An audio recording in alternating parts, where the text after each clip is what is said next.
Good morning, traders. Welcome to today's market review. This is Razak at CMTrading.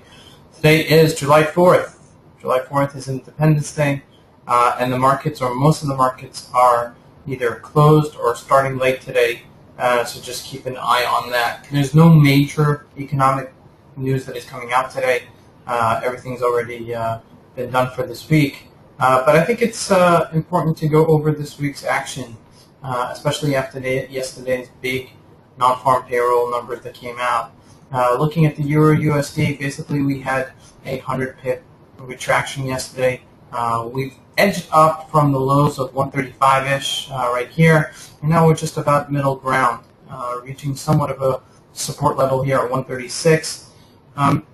Trading today overall should be a little bit quiet. I would expect it to be quiet, but you never know. Sometimes with these lighter days, since volume is low, one guy comes in and there's some action.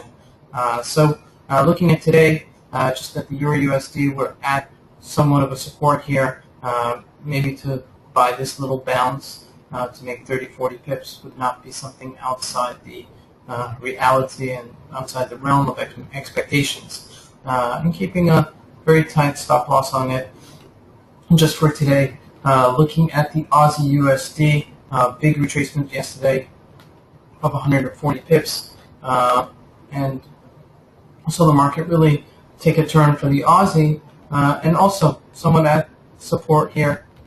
Also, you see the reaction to take it this far down, and then you see the blue bar up.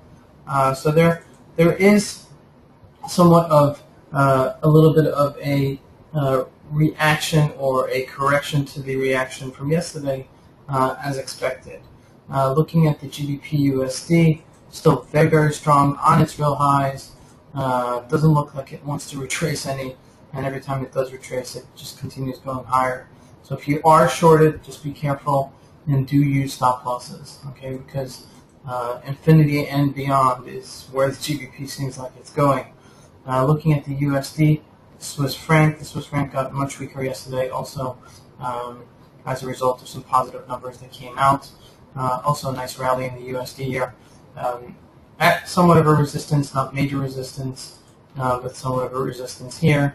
And then if we do hold this above next week, maybe we could challenge this upper 0.900 level. So keep an eye on the USD, Swiss franc. Looking at gold, we bounced under the 6 points yesterday. We traced to 13.14, 13.15 yesterday when we retraced, and now we came right back up. I would have expected something else from the gold, seeing how the numbers were positive. Usually gold sells off on positive news on the markets, but in this case it did rally, and this is why we should always use stop loss. Looking at the Dow Jones, a monster. Okay, breaking higher yesterday. Yesterday was a major day for the Dow Jones. It's 17,000 and closed above 17,000. First time, big number 17,000. I still believe we can get to 18,000 for October, and I think next year we'll see some sell-off towards the end of the year, maybe towards the beginning of next year. But for now, we're still in a bull rally. We're still going up above the market, and the market is still exceeding itself, and it's on a roll. So I would keep an eye on that.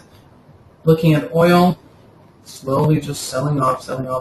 We were at 106, 107. Look at where we are right now, 103.9. Big retracement on the oil, and it's weak, okay, and it's retracing. So fantastic on the oil. I believe there's a sort of a 104 was a good place for it to stop breaking, but it didn't. It broke through that, so I believe 100, 102, 102 and a half. Right here would be the next support level, and then shortly at 100. Okay, but keep an eye on oil because it has been a very hot item. Also, the USD ZAR. Looking at the USD ZAR, we had a big rally up with the dollar. Now this was a beautiful fade where you could have just flipped it and shorted it, and now we're retraced back to 1072. Again, it's going to be a lighter day, so be wary. And take your spots and be careful with using stop losses. This is Razak at CMTrading. I want to wish you guys a beautiful weekend. Thank you.